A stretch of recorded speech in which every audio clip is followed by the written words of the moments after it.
మొదటి నుంచి తెలుగుదేశం పార్టీ అన్న ఎన్టీ రామారావు గారి టైంలో మొట్టమొదట రైతాంగాన్ని ఆదుకోవాలనే ఉద్దేశంతో ఆ రోజు కరెంటు బిల్లులు అధికంగా ఉండే సమయంలో సంవత్సరానికి 50 రూపాయలకి R4 విద్యుత్తును అందించిన ఘనత మొట్టమొదటి ఆర్యుడు అన్న నందమూరి కార్యక్రమాలు.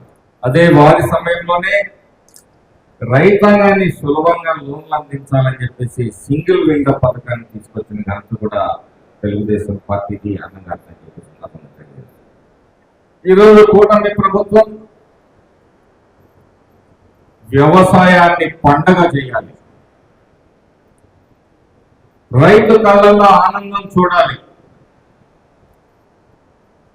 రైతులకు నూతన టెక్నాలజీని అందించాలి అనే లక్ష్యంతో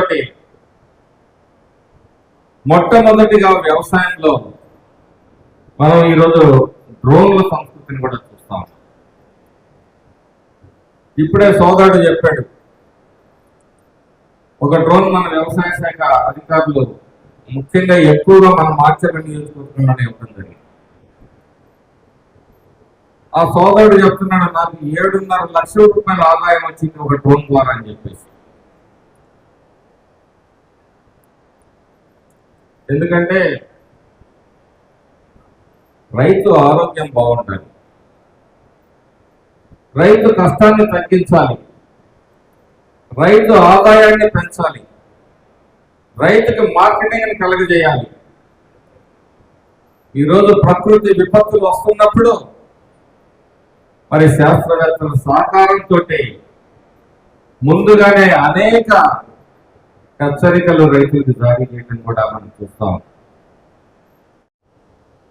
పరిశ్రమలు రావాలి, కంపెనీలు రావాలి, ఈ రాష్ట్రంలో బిడ్డలకి ఉద్యోగ ఉపాధి అవకాశాలు కలగాలని చేయాలని చెప్పేసి ఆలోచనతో పనిచేస్తూ ఉంటే ఆయనకి చేదోడుగా మన యువ నాయకులు లోకేష్ బాబు గారు కూడా అదే రీతిలో పనిచేస్తూ ఉన్నారు.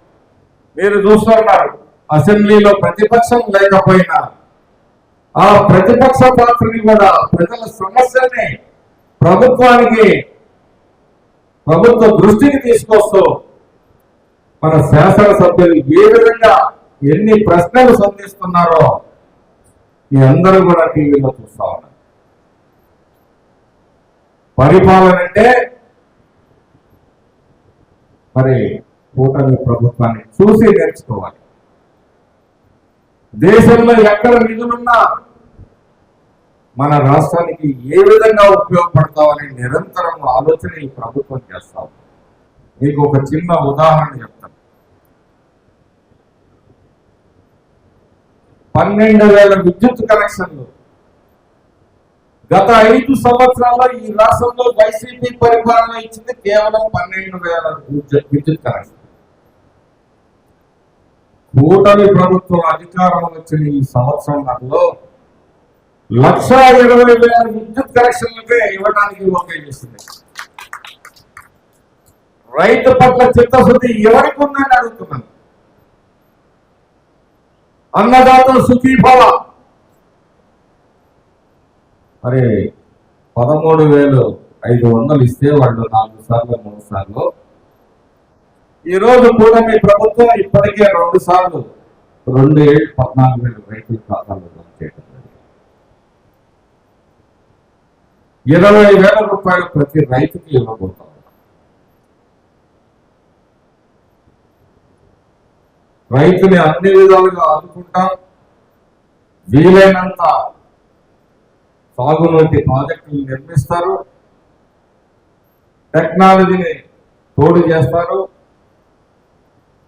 మార్కెటింగ్ లో ఇబ్బందుల్ని తొలగించే దిశగా ఫుడ్ ప్రాసెసింగ్ యూనిట్స్ కూడా ఏర్పాటు చేయడానికి అధిక ప్రాధాన్యం ఇస్తుంది ఈ ప్రభుత్వం.